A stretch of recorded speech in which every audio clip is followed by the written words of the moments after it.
Oke. Bismillahirrahmanirrahim. Assalamualaikum warahmatullahi wabarakatuh.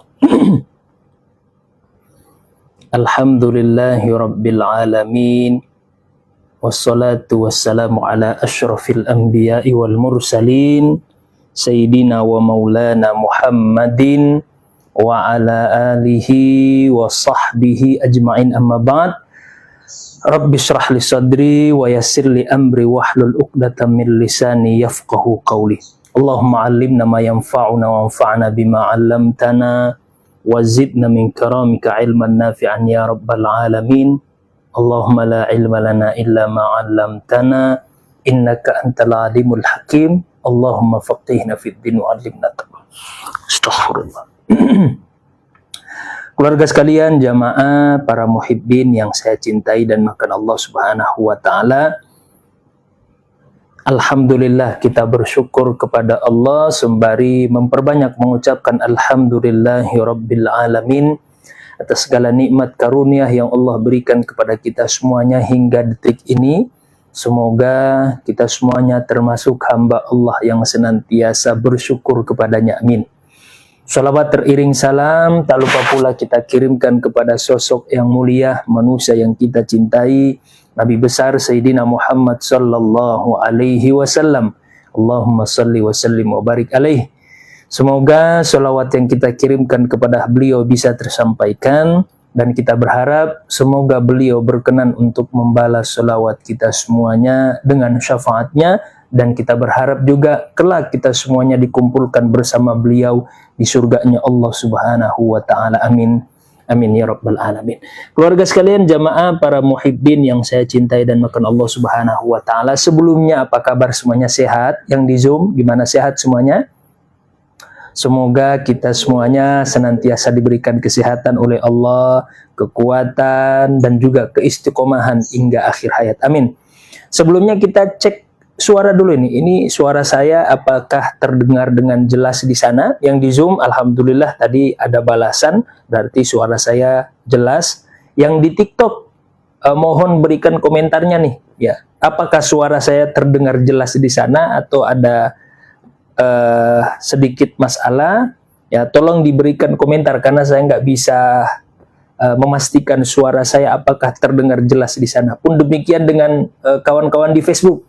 Atau mungkin Umu Imelda bisa bantu memastikan suara saya di Facebook, ya. Kebetulan Umu Imelda ini berkawan di Facebook, jadi mungkin bisa cek, ya, sekaligus dicek suara saya di Facebook. Baik, langsung saja keluarga sekalian untuk mengefisienkan waktu kita malam hari ini.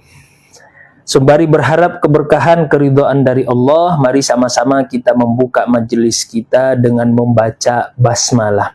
Bismillahirrahmanirrahim. Keluarga sekalian, jamaah, para muhibbin yang saya cintai dan makan Allah Subhanahu wa ta'ala, malam hari ini seperti biasa, hari Selasa, malam Rabu, majelis tercinta kita senantiasa istiqomah, alhamdulillah, ngaji serial tematik ilmiah. Oh, udah di komen sama Ummu Imelda, alhamdulillah. Baik. Seperti biasa setiap hari Selasa kita punya kajian rutin. Majelis tercinta kita senantiasa mengadakan kajian rutinan serial tematik ilmiah, dan malam hari ini kita coba membahas satu topik yang cukup menarik, ya, karena ini juga termasuk masalah yang sering diperdebatkan dan juga sering mendapatkan stigma yang negatif. Maka saya perlu kemudian membahas tema ini agar supaya meluruskan pandangan kita terkait masalah ini. Apa itu? Masalahnya kita akan bahas adalah apakah pahala sampai kepada yang telah wafat? Nah, ini tema yang cukup menarik untuk kita bahas. Apakah pahala ketika kita beramal nih, ya? Kita punya kerabat, keluarga, atau mohon maaf misalnya orang tua yang sudah meninggal, ya. Kita pengen memberikan hadiah berupa apa? Pahala. Nah, kira-kira pahala yang kita hadiahkan kepada orang tua kita, kerabat kita, apakah sampai kepada mereka? Nah, malam hari ini insya Allah akan kita bahas.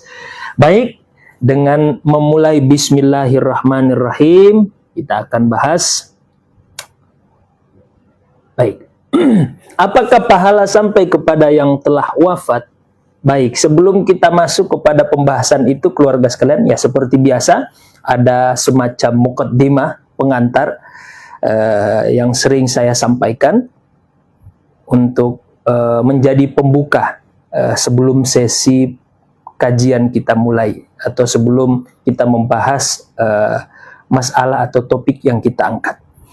Sebagai seorang mukmin, keluarga sekalian, kita itu percaya akan adanya kehidupan akhirat. Dengan kepercayaan ini, dengan keyakinan ini, memotivasi kita untuk apa? Mencari pahala sebanyak-banyaknya di kehidupan dunia ini. Tentu sebagai sarana bagi kita untuk meraih ridho Allah Subhanahu wa Ta'ala. Dan sebagai orang mukmin, kita juga meyakini bahwa pahala merupakan apresiasi dari Allah kepada hamba, sehingga berdampak pada kedudukan dan juga derajat kita di akhirat kelak. Semakin banyak pahala yang bisa kita kumpulkan semasa hidup di dunia ini, ya insya Allah semakin tinggi derajat kita di akhirat. Ya, tentunya didasari dengan ikhlas, tulus lillahi ta'ala. Setiap perbuatan kita, entah baik atau buruk, itu pasti ada ganjaran serta balasannya, keluarga sekalian. Jika amal kita baik, maka ganjarannya adalah pahala. Dan jika amal kita buruk, maka balasannya adalah dosa. Dan setiap kita akan bertanggung jawab dengan amalnya. Makanya di dalam Islam itu nggak ada konsep warisan dosa, nggak ada. Ya. Makanya kata Allah menegaskan hal itu di dalam Al-Quran. Wala taziru wazirat. Bagaimana bunyi ayatnya itu? Wala taziru waziratu wizru ukhra. Intinya, saya agak lupa ingat. Intinya terjemahannya, setiap kita akan bertanggung jawab dengan perbuatan kita. Dan di dalam Islam nggak ada yang namanya warisan dosa, nggak ada. Kenapa? Karena setiap kita akan menanggung masing-masing, entah itu pahala atau dosa. Ya. Itu imbas dari amal perbuatan kita sewaktu hidup di dunia. Nah, yang menjadi pertanyaannya adalah, apakah orang yang telah wafat ini bisa mendapatkan pahala dari amal perbuatan orang yang hidup? Nah, ini yang akan kita bahas malam hari ini. Namun keluarga sekalian, sebelum kita menjawab pertanyaan di atas, yang perlu kita jawab terlebih dahulu adalah, apa definisi mati menurut Islam? Ya. Sebab dengan mengetahui definisi mati, maka secara tidak langsung kita sudah menjawab separuh pertanyaan tadi. Ya, termasuk apa? Pertanyaan apakah orang yang telah wafat akan mendapatkan pahala dari amal perbuatan orang yang masih hidup? Ya. Jadi penting bagi kita untuk mengetahui dulu apa itu mati. Makanya di dalam Islam, ya, kalau membahas tentang mati, tentang ruh, ya, selalu dimulai dari definisi mati. Apa itu mati? Baik. Nah, keluarga sekalian, jamaah para muhibbin yang saya cintai dan makan Allah Subhanahu wa Ta'ala, di dalam Islam mati itu didefinisikan sebagai ini kita berangkat dari perkataan seorang ulama tentunya. Ya. Ada seorang ulama, ini ulama hebat, namanya Imam Ibnul Qayyim Al-Jauziyah. Salah satu di antara kitabnya beliau yang saya senangi itu namanya Kitab Ar-Ruh. Ya. Kitab ini membahas tentang masalah ruh, ya. Dan selevel Imam Ibnul Qayyim, yang dimana beliau ini kalau mau dibilang atau kalau boleh dibilang, beliau bukan termasuk praktisi tasawuf, ya, bukan termasuk praktisi bukan, ya boleh dibilang bukan seorang sufi, tapi dengan level kapasitas beliau berbicara tentang ruh sejauh yang beliau rangkum di dalam kitabnya itu, ini sesuatu yang luar biasa. Ya. Beliau nggak anti tasawuf, malah justru beliau termasuk yang banyak terinspirasi. Ya, kitab-kitab beliau itu yang beliau tulis, misalnya seperti kitab Ar-Ruh, ya, termasuk kitab Ar-Ruh, kemudian kitab Madarijus Salikin, ya. Itu semuanya banyak terinspirasi dari kitab-kitab tasawuf, terutama kitabnya Imam Al-Ghazali. Nah, intinya keluarga sekalian, kembali kepada pembahasan kita, apa itu mati? Nah, Imam Ibnul Qayyim Al-Jauziyah di dalam kitabnya yang berjudul Ar-Ruh itu, beliau menjelaskan dengan gamblang terkait definisi mati. Kata beliau apa? Mati itu adalah mautun nufusi huwa mufaraqatuha li ajsadiha wa khurujiha minha. Intinya terjemahan awamnya keluarga sekalian, kata beliau apa? Mati adalah proses berpindahnya dan keluarnya ruh dari jasad kita. Ahlan wa sahlan wa marhaban kepada Salsa yang baru bergabung. Selamat bergabung Salsa, sehat selalu ya. Baik, ini kita baru mulai kok, jadi Salsa bisa insya Allah bisa langsung segera mengikuti pembahasan kita. Baik, apa kata beliau? Jadi mati itu adalah proses berpindahnya dan keluarnya ruh dari jasad kita. Apa yang bisa kita simpulkan dari definisi beliau, keluarga sekalian? Jika mati itu adalah proses perpindahan alam saja dan bukan ketiadaan, maka secara logika nih, orang yang telah wafat bisa atau boleh-boleh saja menerima pahala. Sebab orang yang wafat dengan orang yang masih hidup, sejatinya kita masih terhubung. Secara apa? Secara ruh. Ya. Sekalipun terputus secara fisik, ya. Tidak ada kontak lagi dengan materi duniawi. Ya. Nah, sedangkan kalau kita bicara pahala, itu kan berarti kita bicara sesuatu yang imateri, sesuatu yang bukan materi. Maka secara logika ya tidak mustahil pahala itu bisa sampai kepada orang yang wafat. Lawang definisi mati di dalam Islam saja hanya perpisahan jasad dengan ruh. Ya. Sedangkan pahala itu ya sifatnya bukan materi lagi. Pahala itu masuk ya sinkron dengan karakter ruh yang sifatnya non materi, bukan fisik. Ya. Maka dari definisi Imam Ibnul Qayyim ini seharusnya kita sudah bisa simpulkan bahwa ya pahala itu bisa sampai kepada orang yang wafat. Lawang definisi mati saja cuma perpisahan atau proses berpindahnya dan keluarnya ruh dari jasad kita kok. Nah, baik. Jadi bukan sesuatu yang mustahil ya secara aklan. Ya, bahkan masuk perkara yang jaizun, jaiz aklan. Boleh-boleh saja, ya akal kita nyampe untuk berpikir tentang itu. Bahwa ya bisa saja terbayang oleh akal kita. Lawang pahala dan juga ruh itu sifatnya bukan materi. Ya. Maka seharusnya bisa sampai. Baik, lanjut. Nah, jadi sejatinya kita ini terhubung, keluarga sekalian. Tak saling terhubung. Dengan apa? Tentunya dengan ruh kita. Nah, makanya tadi kita sebutkan, jika mati hanya sebagai proses perpindahan alam saja dan bukan ketiadaan, maka seharusnya secara logika orang yang telah wafat bisa atau boleh-boleh saja menerima pahala. Sebab orang yang wafat dengan orang yang masih hidup, ya, sejatinya masih terhubung. Secara apa? Secara ruh, ya, sekalipun terputus secara fisik atau secara materi. Sedangkan pahala bukan sesuatu yang bersifat fisik atau bersifat materi, sehingga tidak mustahil pahala itu bisa sampai. Baik, sampai di sini paham dulu keluarga sekalian. Nah, kira-kira keluarga yang di Zoom nih paham nih? Paham ya keluarga sekalian ya? Baik, semoga bisa dipahami dengan baik. Alhamdulillah. Lanjut. Kita lanjut ya. Nah, maka keluarga sekalian, kesepakatan ulama kita. Jadi, ulama kita itu mereka sepakat. Dari definisi yang kita sampaikan tadi, semua mereka sepakat. Apa itu? Akan dua hal. Yang pertama, bahwa pahala itu akan sampai. Ya. Jadi terkait konsep sampainya pahala. Jadi sebelum mereka membahas itu, ada dua kesepakatan yang mereka sebutkan. Apa itu? Pertama, setiap kita itu akan merasakan manfaat berupa kebaikan, pahala, sekalipun kita sudah wafat. Ya. Jadi dari kebaikan serta manfaat yang pernah kita lakukan semasa hidup, maka kita akan merasakan pahala.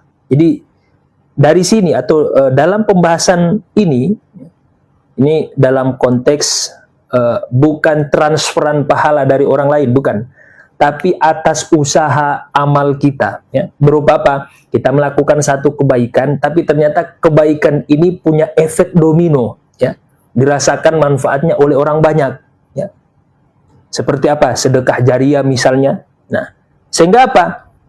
Kebaikan yang seperti ini, kata para ulama kita, dan mereka sepakat, maka kita akan mendapatkan manfaat berupa pahalanya. Yaitu pahala yang terus mengalir kepada kita sekalipun kita sudah wafat. Di sini, dalam hal ini, semua ulama kita sepakat. Yang kedua, di antara kesepakatan ulama kita, bahwa termasuk yang sampai kepada orang yang sudah wafat, ya, berupa amal perbuatan orang yang hidup adalah doa. Jadi doa orang yang hidup kepada yang telah wafat, ya, termasuk pahala dari amal yang diniatkan. Misalnya keluarga nih, ya, Ummu Auditia misalnya bersedekah, kemudian diniatkan kepada almarhum atau almarhumah, ya, ayahanda atau ibunda misalnya. Ya.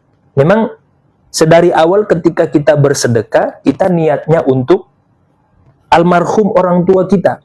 Maka, ya, para ulama kita sepakat dengan niat yang seperti ini, pahalanya sampai. Jadi dua kesepakatan ulama yang perlu kita tahu sebelum kita masuk kepada pembahasan yang diperdebatkan oleh para ulama kita. Ya. Baik. Nah, terus bagaimana dengan amalan orang hidup yang pahalanya diniatkan kepada yang telah wafat? Apakah pahalanya sampai? Baik. Mayoritas ulama kita, keluarga sekalian, berpendapat bahwa pahala sampai kepada orang yang telah wafat. Sekalipun memang dalam masalah ini kita perlu mengakui secara jujur, ya, bagian dari bentuk amanah ilmiah, bahwa memang masalah ini termasuk masalah khilafiyah. Dan ulama kita dahulu, keluarga sekalian, ketika mereka berbeda pendapat terkait masalah ini, itu biasa-biasa saja, ya. Tidak ada tidak sampai ngotot-ngototan, tidak sampai melahirkan permusuhan, apalagi perpecahan. Karena memang menurut mereka masalah ini itu memang pure murni masalah fikih, ya. Sehingga ya setiap kita, ya, berhak untuk berbeda, dan setiap kita punya perspektif masing-masing terhadap dalil yang kita pegang. Hanya saja keluarga sekalian, kenapa saya perlu mengangkat kembali tema ini? Karena belakangan ini, ya, terutama dengan adanya saudara-saudara kita dari kalangan Salafi Wahabi, mereka memasukkan masalah ini, menyeret masalah ini ke dalam ranah akidah. Sehingga apa? Konsekuensi dari sikap mereka yang menarik masalah ini ke ranah akidah, sehingga apa? Orang yang misalnya membaca Al-Quran di atas kuburan dengan niat mengirimkan pahalanya kepada sahibul kubur disebut sebagai orang syirik, na'udzubillah, atau rentan terjatuh kepada kesyirikan, wal iyadzubillah, ya. Padahal masalahnya nggak seperti itu, ya. Ini pure masalah fikih, yang sekalipun misalnya orang duduk di atas kuburan membaca Al-Quran, itu tidak akan membuat dia syirik, ya. Karena memang murni masalah fikih. Tapi belakangan ini kemudian menjadi ribut. Kenapa? Karena saudara-saudara kita dari kalangan Salafi Wahabi membawa masalah ini, menyeret masalah ini, dimasukkan ke dalam ranah akidah. Sehingga apa? Sehingga kalau kita atau ada orang yang membaca Al-Quran di atas kuburan, dia bilang apa? Oh, ini syirik, ya. Ngalap berkah, meminta berkah kepada sahibul kubur, ya. Atau minimal dia melarang, syirik nggak boleh, ya. Membaca Al-Quran di atas kuburan, ya, rentan terjatuh kepada kesyirikan, wal iyadzubillah. Ya, maka kita penting untuk membahas kembali masalah yang seperti ini.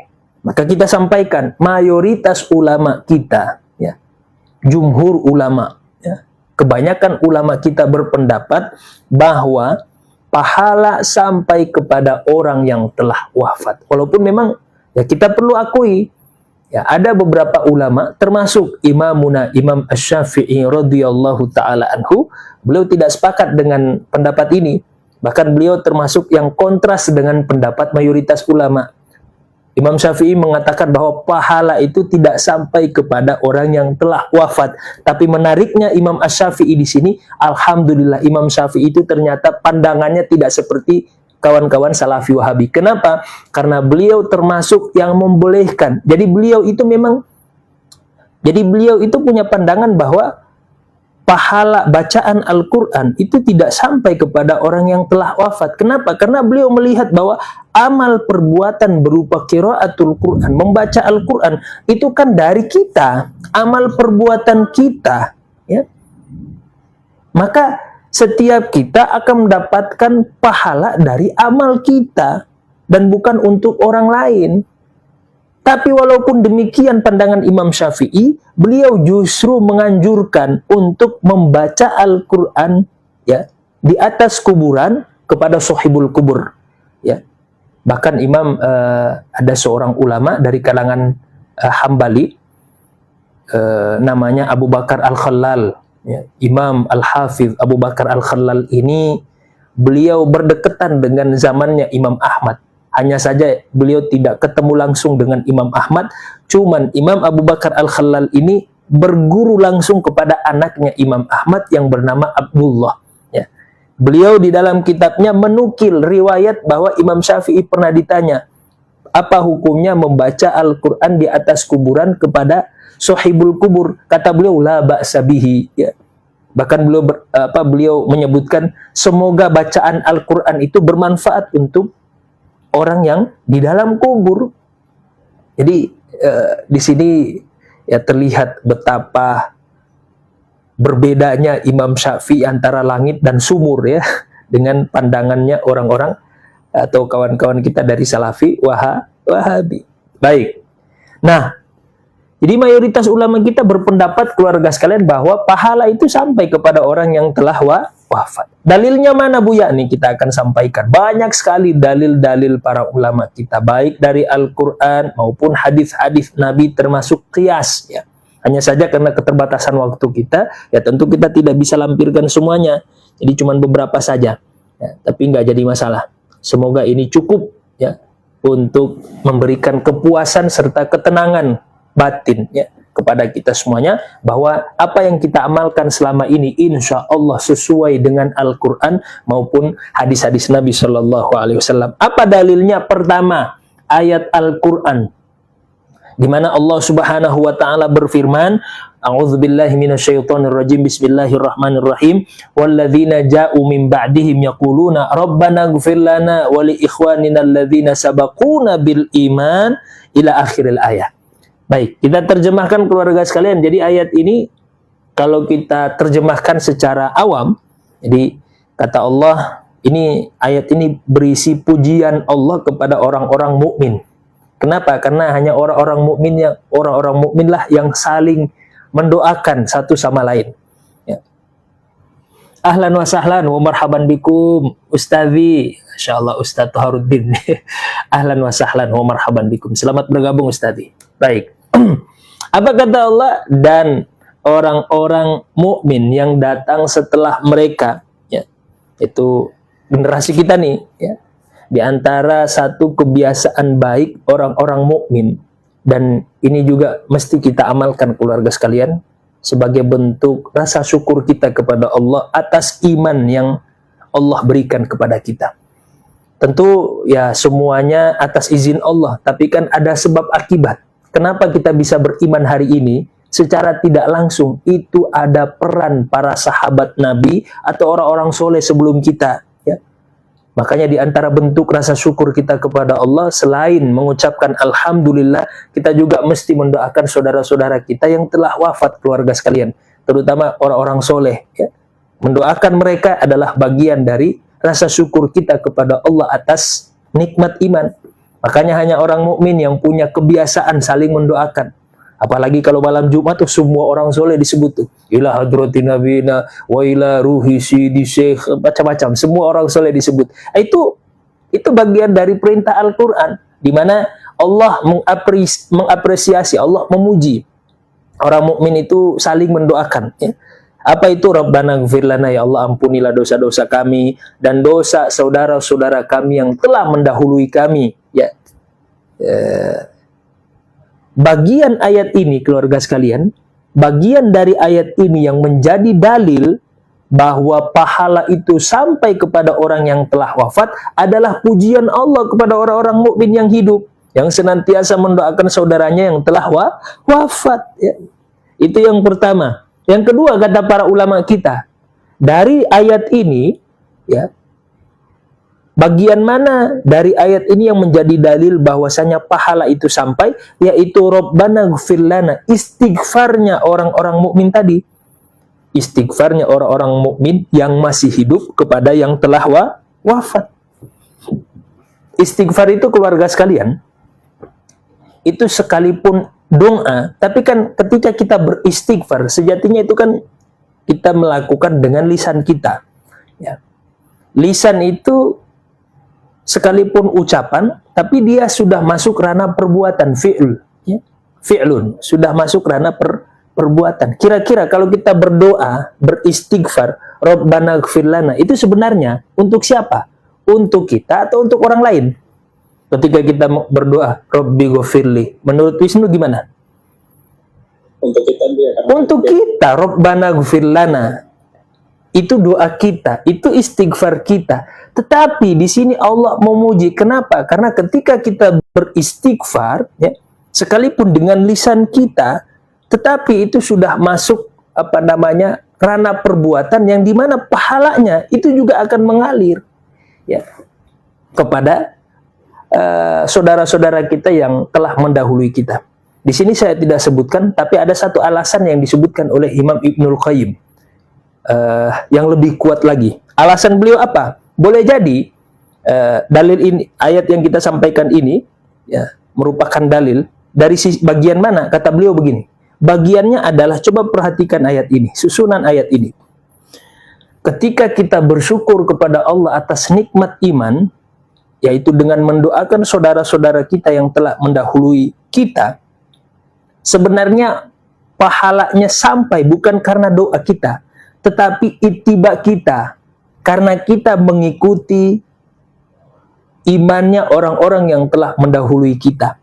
Berkat mereka, kemudian kita istiqomah di atas iman kita, maka pahala itulah, ya, yang nantinya sampai kepada mereka. Jadi pahala ittiba kalau menurut Imam Ibnul Qayyim al-Jauziyah.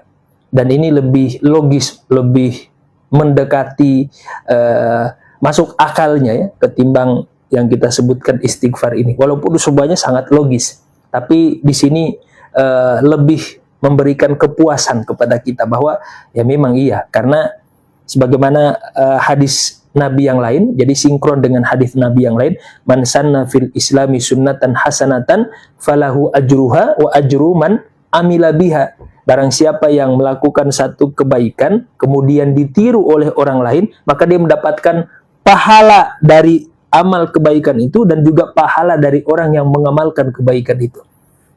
Nah, baik, itu yang pertama. Yang kedua, hadis Nabi tentunya. Ya. Hadis Nabi yaitu hadis riwayat Imam Bukhari dan Muslim dari Ibunda Aisyah. Nabi SAW bersabda, suatu ketika Nabi itu pernah didatangi oleh seorang sahabat.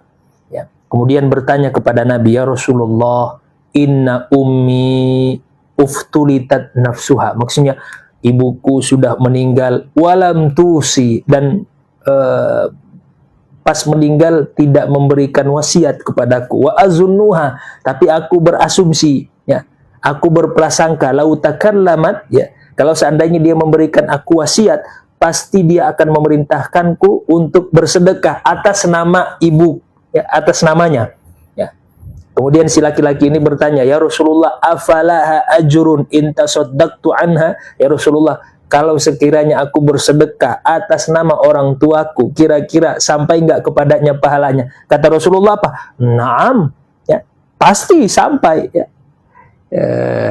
Jadi ini dalil yang kedua ya, dari hadis riwayat Bukhari dan Muslim, hadis yang sahih yang menguatkan bahwa pahala itu sampai kepada yang telah wafat. Baik. Kemudian dalil yang ketiga, kias atau analogi. Kata para ulama kita, ya sebagaimana doa bisa sampai kepada orang yang telah wafat, ya tentu juga sedekah, juga haji, maka ya tentu pahala dari ibadah yang lain juga sama, nggak ada bedanya.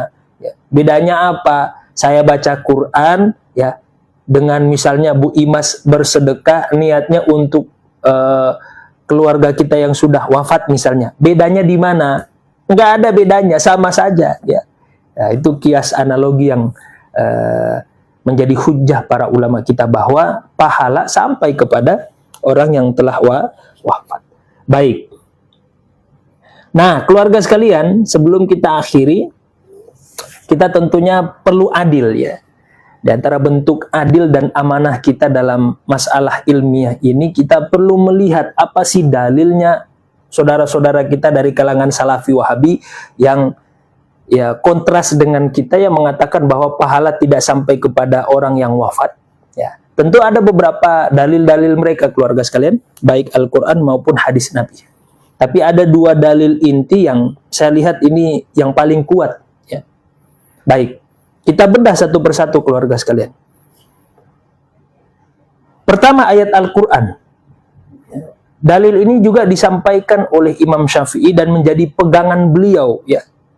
Sehingga beliau berpendapat tidak sampainya pahala kepada orang yang telah wafat. Walaupun kita sudah jelaskan di awal tadi bahwa ya, Imam Syafi'i walaupun berkata demikian, tapi beliau sangat berbeda dengan kawan-kawan Salafi Wahabi, ya. Baik secara pemikiran maupun secara sikap. Kita nggak perlu ulang lagi. Kita coba lihat dalilnya. Dalil dari kawan-kawan Salafi Wahabi yang mengatakan pahala tidak sampai kepada orang yang wafat. Pertama, ayat Al-Quran. Bagaimana bunyinya? Yaitu Allah Subhanahu wa Ta'ala berfirman, wa an laisa lil insani illa ma sa'ah. Dan tidak, kalau kita terjemahkan secara bebas begini, keluarga sekalian, dan manusia hanya akan mendapatkan apa yang ia kerjakan. Ini kan kalau kita lihat sepintas, keluarga sekalian, sepintas ayat ini terkesan menguatkan pendapat bahwa pahala orang yang hidup itu tidak akan sampai kepada yang sudah wafat. Tapi kalau kita lihat secara kontekstual ayat ini, justru sangat berbeda, keluarga sekalian. Ya, sebagaimana yang sudah kita jelaskan pada pertemuan-pertemuan sebelumnya bahwa ayat Al-Quran itu tidak berdiri sendiri. Ya. Ayat Al-Quran itu saling terhubung satu dengan yang lain. Sehingga apa? Sehingga setiap ayat itu punya konteks. Ya? Dan kadang ya, ayat itu saling menafsirkan satu dengan yang lain dan juga saling menguatkan, saling terhubung satu dengan yang lain. Ada seorang ulama namanya Imam As-Suyuti. Beliau ini punya kitab namanya Syarhus Sudur bi Syar'i Halil Mauta wal Qubur. Di dalam kitab ini beliau menjelaskan dengan sangat detail ayat yang kita sebutkan tadi, ya, yang menjadi dalilnya kawan-kawan kita dari kalangan Salafi Wahabi yang mengatakan pahala tidak sampai. Dibantah oleh Imam As-Suyuti. Pertama kata beliau, ayat tadi yaitu wa an laisa lil insani illa ma sa'a, bahwa manusia hanya akan mendapatkan apa yang ia kerjakan. Ayat ini kata beliau hukumnya itu dihapus, ya. Mansuh, tidak berlaku lagi hukumnya, ya. Diganti oleh Allah dengan ayat yang lain. Apa itu? Walladzina amanu wattaba'athum dzurriyyatuhum biimanin alhaqna bihim dzurriyyatahum. Yang artinya orang-orang mukmin itu, ya, akan dipertemukan oleh Allah, ya, di dalam surga, anak dengan bapaknya, bapak orang tuanya dengan anaknya. Kenapa? Karena imannya. Makanya kata Allah di dalam ayat ini, dan bagi orang-orang yang beriman dan yang mengikuti mereka dari keturunan-keturunannya, yaitu mengikuti imannya mereka, maka kami akan pertemukan mereka di surga bersama keturunan-keturunannya. Ya. Jadi ayat ini dihapus sama Allah. Yang pertama kan tadi ayat wa an laisa lil insani illa ma sa'ah. Manusia hanya akan mendapatkan apa yang ia kerjakan. Ya. Dihapus sama Allah, diganti sebagai bentuk kasih sayang Allah kepada umatnya Nabi Muhammad. Ya. Maka kita perlu bersyukur keluarga sekalian, sekaligus berbahagia ya, bahwa anak itu adalah investasi akhirat kita. Beruntunglah keluarga kalau punya anak yang soleh-soleha ya. Kenapa? Walaupun kita yang kurang soleh ini ya, kita yang kurang-kurang soleh, maka insya Allah kalau anak kita melampaui, kesolehannya itu melampaui kita, maka kita akan mengikuti derajat anak kita ya. Kalau dia mendapatkan surga Firdaus misalnya, dan kita cuma surga yang paling rendah, maka kita akan ikut derajat anak kita. Pun sebaliknya, kalau orang tuanya soleh, anaknya kurang soleh, maka anaknya ini akan ditarik oleh orang tuanya. Ya. Kenapa? Berkat kesolehan orang tuanya. Dihapus sama Allah, diganti dengan ini. Ya. Baik, itu yang pertama kata Imam Suyuti. Yang kedua, terkait ayat yang dijadikan dalil oleh kawan-kawan Salafi Wahabi, yang mengatakan bahwa pahala tidak sampai kepada orang yang meninggal, kata beliau, ayat ini yaitu an laisa lil insani illa ma sa'a, manusia hanya akan mendapatkan apa yang ia kerjakan, kata Imam Suyuti, ayat ini berlaku khusus kepada umat Nabi Ibrahim dan juga kepada umatnya Nabi Musa ya. Bahwa ya mereka itu akan mendapatkan apa yang mereka kerjakan. Adapun amal perbuatan baik dari anaknya, ya pahalanya nggak akan sampai kepada mereka. Umat siapa ini? Umatnya Nabi Ibrahim dan Nabi Musa. Adapun umatnya Nabi Muhammad nggak begitu.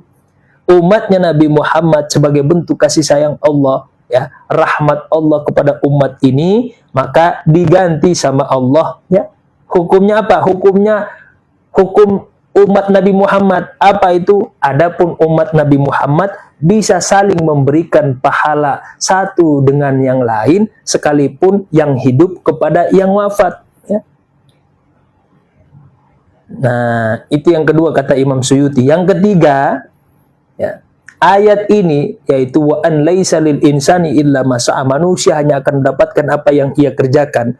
Ayat yang dijadikan dalil oleh kawan-kawan Salafi Wahabi yang mengatakan pahala tidak sampai kepada orang yang meninggal, kata Imam Suyuti, dibantah oleh Imam Suyuti, ayat ini berlaku kepada orang kafir.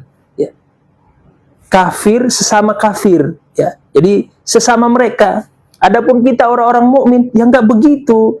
Ya. Nggak berlaku. Kenapa? Adapun orang-orang mukmin, ayat yang berlaku bagi orang mukmin apa? Walladzina amanu wattaba'athum dzurriyyatuhum biimanin alhaqna bihim dzurriyyatahum. Adapun orang-orang mukmin ya, dan yang mengikuti mereka ya, yang mengikuti keimanan mereka dari keturunan-keturunannya, itu akan dikumpulkan oleh Allah, saling memberikan manfaat ya, baik itu berupa kebaikan maupun pahala kepada orang yang hidup, kepada orang yang wafat atau yang wafat sekalipun ya, ketika nanti sudah di akhirat akan saling memberikan manfaat. Adapun orang kafir, ya sesama mereka tidak akan memberikan manfaat satu dengan yang lain. Nah, itu yang pertama. Yang kedua, sebagai penutup terakhir, ada hadis Nabi yang sering dijadikan sebagai dalil oleh kawan-kawan Salafi Wahabi, yaitu pahala tidak sampai kepada yang telah wafat. Apa itu? Bunyi hadisnya adalah idza mata bunu adam in qata'a amaluhu illa min